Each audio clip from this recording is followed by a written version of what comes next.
Hello and welcome to ECOTIMES.TV magazine podcast. Today we've got a special guest, Paolo Di Croce, and he is from slowfood.com.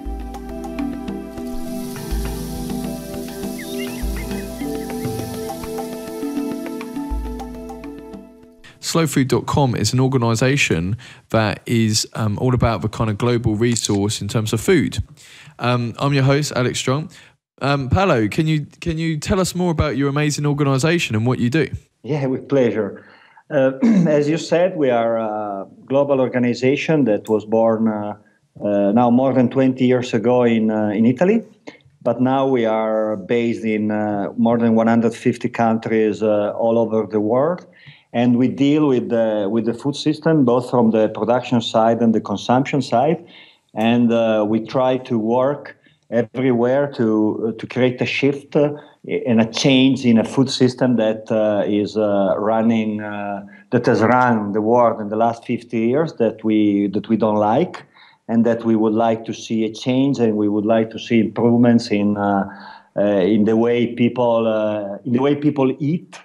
And in the way food is produced, to try to have a better environment, a better health, and a better life for everyone.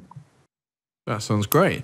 And can you tell us what is going on with the food industry in 2014? Is it working okay? What do we need to be aware of? I mean, are we running out of vegetables and farmers, or is it all running okay?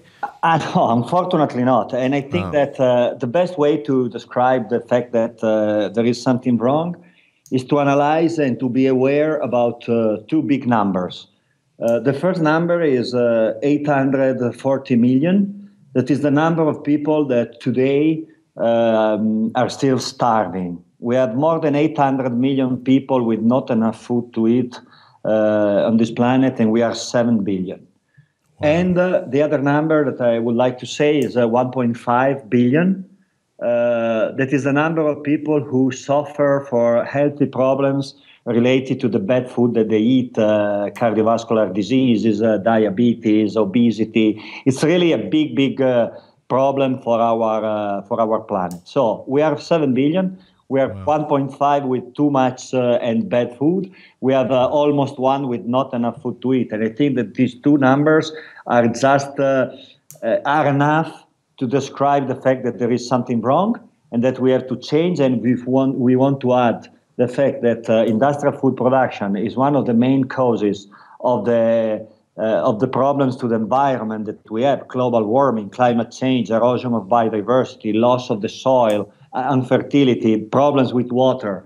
We really think that we should change something in the way food is produced, because we have too much food, not well distributed, and low quality with a big impact on our health and our environment. So we really think that we should change the way food is produced, and we as people, we as consumers, we should be more aware about the food that we eat. We at ECOTIMES are 100%. We love organic. We think it's the way forward, and it's quite worrying. I'm based in the UK at the moment, and even in the UK, I kind of look at what's in the supermarket, and I worry, that it's kind of GM modified or whatever. I know, for example, in the States, in America, it's a lot worse in terms of the bad quality of food. And I mean, what are they doing? What chemicals and crap are they putting in the food? Yeah, a lot of crap. Yeah, but I think everywhere. I think that from maybe I have a privileged position because for my job with our organization, I have to travel a lot. And I had many chances to get in touch with many people all over the world. And in the US that you mentioned, it's the country, it's the second biggest country for our movement. The first one is still Italy. But the second biggest slow food that we have in the world is slow food in the US, Slow Food USA. And, it's clearly the country that has facing more problems. It's clearly the country where the fast food model has been invented. It's clearly the country with the highest number of people who are obese and, with problems. But it's also the country, in my opinion, where you can find a lot of alternatives. You can find good food. You can find very sustainable and healthy choices. And you can find different movements, different groups of people, different organizations, and also different young people interested in a change. I really think that there the situation is so bad that there are many people interested in driving a change, many people interested in organic, interested in sustainability, interested in social justice, interested in all the aspects that for us should be part of the food system.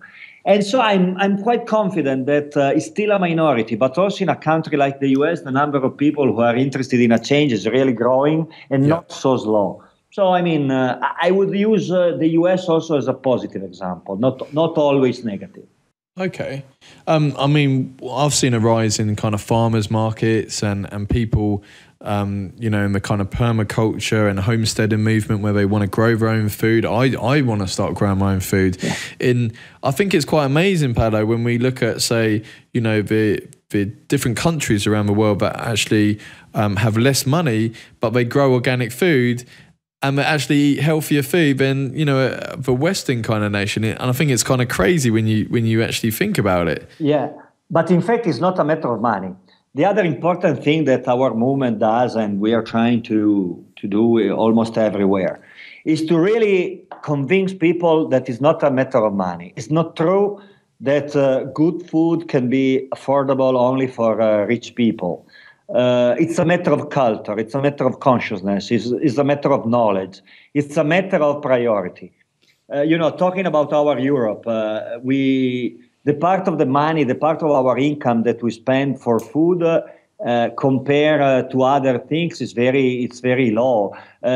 Before I said something positive about the US, I tried to give a less positive number. I mean, there is a very interesting statistics that says that analyze the way that the average family in the US spends his own money. And this analysis said that for food, any kind of food, to eat at home, in the restaurants, everything, the average family spends around 12.5% of their income. Do you know how much money the same family spends on transport? They are spending around 19% of the income. Yes, so much more than food. It's clear, it's a big country, but it's not only a matter of being a big country. It's a matter of priority. In Italy, I live in Italy. If you don't change a smartphone every 3 months, every 6 months, it seems that you are out of the planet. But when you go to buy food, you always want to spend less, and you go to try to get crap. As you said, you go to this big supermarket trying to spend less, and we do not realize that it's a matter of priority. Too often, we do not realize that we are what we eat. We are not our mobile phone. We are not our jacket. We are what we eat. So we really think that culturally, and this is one of the goals of our movement, we should really try to work with people to help everyone to be more aware about the food and also to give more importance to the food that we eat. I think you hit the nail on the head. You are what you eat. It's so important. I was a bit poorly a few weeks ago, and you forget when you're healthy, it's all good. But when you're poorly, you realise that actually, you know, if you're not eating the right kind of balance of minerals and vitamins and vegetables and protein, you know, you are missing out, and your body needs that to kind of stay healthy and survive. I've got a question, Paolo. So of all the different countries you've seen, where have you seen kind of like the best organic food kind of movement where it's not too expensive and it's just amazing food? You know, it's always difficult only to think only about organic, because organic is crucial. It's clear that it's very, very important. But we always, from the slow food perspective at least, the food that we promote, it's to simplify, is what we call good, clean, and fair. So we think that food has to have something more than just being organic.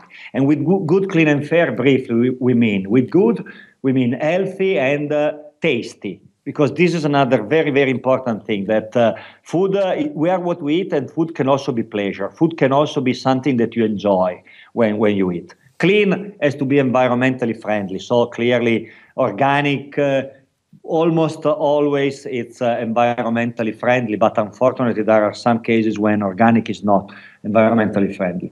And also, but also fair, in the sense that we think that too many people, too many farmers, too many food producers, they do not earn enough money for the job that they do. Even if we pay a lot of money to buy food, this money doesn't go to the producer. So the combination of good, clean, and fair, the combination of these three elements define the quality food that we want to promote.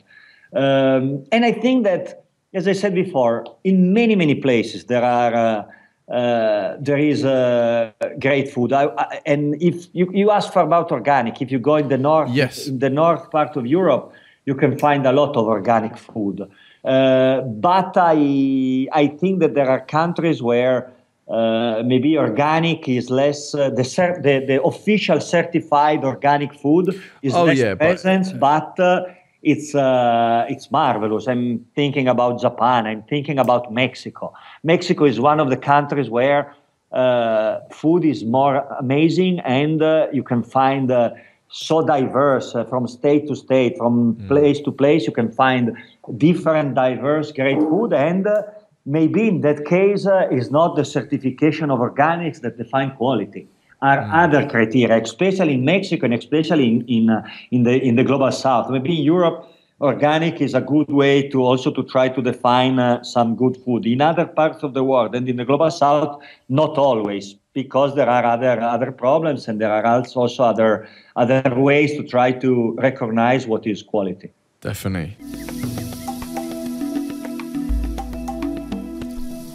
I would like to thank our sponsor this week, which is ECOTIMES magazine. They cover everything green. Magazine is on the iPad and iPhone. They cover eco travel, amazing eco travel resorts, organic recipes, so amazing recipes to cook, eco gadgets, what's the latest gadgets in eco, amazing eco transport, so battery powered bikes, hybrid cars, battery powered cars, renewable energy, what's the latest in renewable energy, in terms of all the different innovative ways we can get energy. Eco how-to, so for example, how to build your own solar panel or own house or something along those lines. They cover eco architecture, so like eco building. They cover tiny houses, which are amazing small houses on wheels, which you should definitely check out if you haven't seen them. They cover all eco news, so what's been going on in the week, and organic food growing techniques. Anything green really, and it's a weekly magazine, and it's on the iPad and iPhone or iTunes. So the link is below, so please enjoy.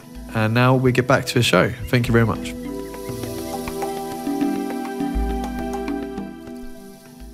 So in terms of what else is going on in kind of a food production industry that, the average person is not aware of, that we should be aware of? Yeah, but I mean, there are so many. I mean, we talk about our health, so of course chemicals, pesticides, to go back again to organic, but many of these kind of things. We too often we are not aware, for example, about the impact of food on our health, as I said, but not only for the pesticides, but also for the quantity, for example, of food that we eat. That is too much. It's too much. And the best example, I don't know if it's the best, but one good example could be the meat. In Europe, in the US, we are eating too much meat.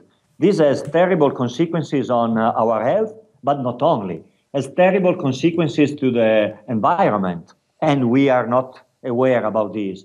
And too often we don't know the terrible conditions the animals are living, for example. Yeah. And with animal welfare, we think that we should be aware about the fact that chicken are treated in industrial chicken production. I think that I would guess that the majority of people, if the majority of people would be aware about the fact about how the chicken are raised in industrial farm, they would stop to eat industrial chicken. I'm quite sure about that. But we don't know, and we don't have the possibility to be aware. Imagine that now it's 3 years ago, 2.5 years ago, in the States, we made with Slow Food USA, we made a campaign because against a law that is present in some states in the U.S.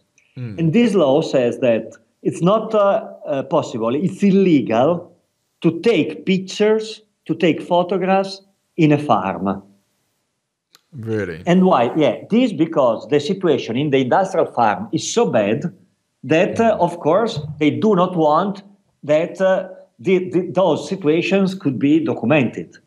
Yes. And it's so crazy from my point of view, because if something is so bad, the role of the law, the role of the politicians, the role of everyone, the role of common sense should be to allow people to know, not to avoid to people to know making illegal the fact of taking pictures. I would love to live in a planet where everyone should be free to go everywhere to take pictures, to document everything, because it should not be anything to hide. But this is not the case. This is not the case. So, but we as consumers, we don't know, and so the big work, the big challenge for the future is to have more educated consumers, more people interested in understanding more, more interested in having a much clearer system for labeling, for example. Today, if I read a label, I don't understand anything. There are tables, numbers, but it's very complicated. Loads of chemicals. Yeah, we would love to see labels with the name of the producers, with the real indication of the producer. Think to what happened, for example, in the wine industry. Today, if you buy a wine, at least for a high quality or good quality wine producer, you buy a bottle, there is a label, there is a name of the producer. If I like it, I can buy it again. If I don't like it, I will not buy it again. Think to do this with a piece of meat. Do this with, you have no indication, you have no traceability, you have no idea. Think to the coffee. When you are lucky, they say Latin America. It means nothing. It's a continent. So it's really, we need more information, more traceability, more possibilities for us as consumers to understand. 100%. 100%. It's I saw a kind of unique film, and they actually showed it was a cattle kind of like, factory, and it had all these cows, and they just like walk around in circles eating until they're big enough, and then they kind of slaughter them. I'm guessing, similar to the kind of chicken factories and stuff. It's quite weird. It's not very. It's kind of crazy, because obviously everyone thinks, the cattle's in the field just enjoying his grass, but unfortunately it's far from reality. Then in some places, yes, and it's not that everything is bad. There are also many positive examples and many positive experiences, and the only solution is we as consumers to start to think more, as I said, to think more about food, and also to try to understand from where the food comes from. The day that we will be aware about from where the food comes from and the way the food is produced and the impact on the food production, on our health, on the environment, and also on the life of the producers, because there are also too many examples of, as I said, of farmers that do not earn enough money, or of factories and farms that they are not paying the right price and the right salaries not to the producers, to the employees. It's something that I would not like, and I would not buy food coming from an industry, from a farm, who are exploiting their employees. Good, clean, and fair. The combination of these three elements could really make the difference to define the system. How bad, Paolo? How bad is the lack of farmers? Because I hear from other sources that the whole farmer is in decline, because they all kind of go into a city for kind of different kind of jobs instead of staying on the farm. Like, their fathers and their grandfathers. So what have you seen, from visiting these different countries? That is it a bad situation? We're running out of farmers, or? Is it okay? It's a very bad situation almost everywhere. Unfortunately, this is a very global issue, and the reasons are basically two. The main reasons. The first one is that the big industries are for the model of the distribution and the model of the market. They are continuously buying the small farm, and so we are losing a number of farm and the smaller one that they are both, but the big ones. But I think that even more important is the fact that now people, especially young people, they believe that being a farmer is something that cannot be a good job, that cannot be something with dignity, that it's not something with a value, that it's not something that you dream, is not the work that you would like to do. As again, now it's computer, it's technology, it's again mobile phone, it's everything. So a lot of young people, and not only in our Europe, but also in the developing country, in the global south, where being a farmer, where producing food could be the only way to survive and the only way to have a life with dignity. They don't want to be farmer, and they want to go to live in the cities, in the slums, in worse conditions. Mm-hmm. So we really think that one of the big challenges, and is one of the main activities that we are trying to do, is try to give positive examples, to tell stories, to tell successful stories, to show that being a farmer can be a good job, that you can make money, and then depends where you are, or that you can eat, or that you can reach the market. And luckily, there are thousands and thousands examples of successful stories that shows clearly that there is a huge market for good, clean, and fair food. There is a huge interest in a country like United Kingdom, with the, as you said, but in Europe with also with the money, with the possibility to go to the market and to buy. I mean, there are so many people that they would be ready to pay some money to buy good food, quality food, and everything. The problem is that we don't know where it is, and that in the UK you go to Tesco, and or in the US Walmart, in Italy to other chains, and we go there and we buy everything industrial with no taste. I really think that we need to change this, and the fact that, I repeat, there are so many successful stories that shows that a different model is possible. I hope that in the next future we will have again more farmers with young people who will understand that this could be a great choice for their life. There's a famous investor, Jim Rogers, and he says for new farmers will be driving the Lamborghinis. It won't be the bankers. So I can imagine, it's a great opportunity for people to kind of embrace farming and get involved, because, like you say, there's a lack of food production, like globally. I think that being careful, a lack of good food, in the sense that this is another thing that is very important to say, because, also you mentioned before the GMO, or also the big industries, they are telling us that they have to produce more because the population is increasing, that there is a lack of food, that in 2050 we will be 9 billion, so we have to produce more, you have to introduce the GMO, we have to accept chemicals, because the only goal is to produce more to feed the planet. It's a lie. It's one of the biggest lies that you can say, for two reasons. One, we clearly see that we are continuing to produce more quantity, and we have around 1 billion people with not enough food to eat. But the interesting number is that today, and this is a UN number, so not so food, is a United Nations number, every day, every single day is produced food to feed 12 billion people. 12, 1, 2. We are 7 billion. So, and we produce for 12 billion. In our Europe, 40% of the food that we buy is wasted, is thrown away. So it's not a matter of quantity. It's a matter of quality. It's a matter of choice. And I think that the only way for people to earn money, to make money with food, is to try to promote and to work in a different food system compared to the big corporation. They will remain 4, 5, 6. They control the part of the market. we don't have to compete with them on quantity, quality, and chemicals. We have to compete them with quality, and we will win the battle against them on quality.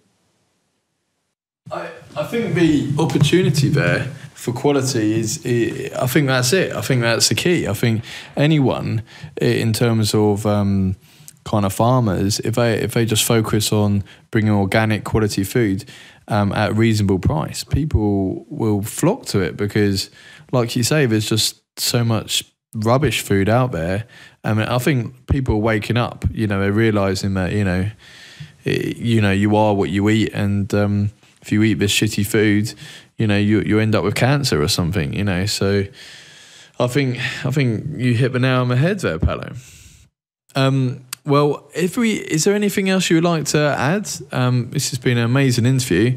Well, is there anything you would like to tell our listeners and readers, like about slowfood.com, or how they can get involved with the movement? I think that it's an amazing country with a lot of opportunities, but also with a market that is too much in the hand of few chains, and also with some healthy problems that are growing. And I think that I hope that who can be interested in knowing more and who can be interested to contribute in changing the food system can do many things simply inside our movement, to be more aware, to be more interested, to spend more time to think about food. But if someone would be interested also to know more about our organization, we have a website, slowfood.org.uk, that gives all the information about our organization in United Kingdom. All contacts with our people there. We have a small office in London, but we are organized at regional level. So we have a group in Scotland, one in Wales, one in England, and one smaller in Northern Ireland, plus this central office. We are developing a lot of projects, and I really hope that in the next 2 years, we have just recently reorganized everything, and I would guess that in the next 2 years, the food in the United Kingdom will become one of the biggest slow food movement, because there are all the conditions to do better than what we have done and to contribute to drive a change. And UK is such an important country globally, so I think that we need a strong slow food and food movement in UK that can influence the rest of Europe and the rest of the world. That's amazing. Thank you very much for coming on the show, Paolo. My pleasure. And I think it's so enlightening to hear, from a food expert like yourself about what actually is going on and what's going wrong. It just seems like there's so many things that we're not aware of these days, and it's been eye-opening. So thank you again. Thank you. And we'll have to get you back on the show at some point. Okay, I'm here with pleasure. Great. Thank you.